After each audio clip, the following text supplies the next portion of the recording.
seguramente va a ser corta porque solamente tenemos 2 salones a visitar.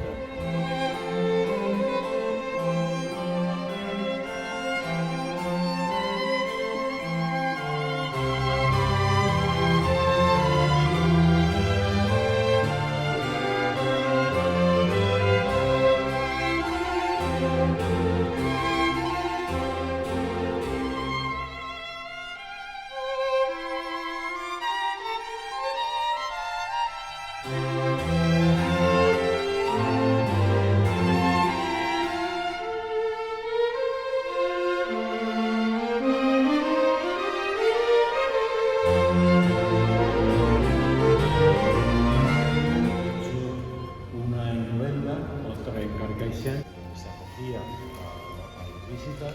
La planta primera era la de residencia de los señores.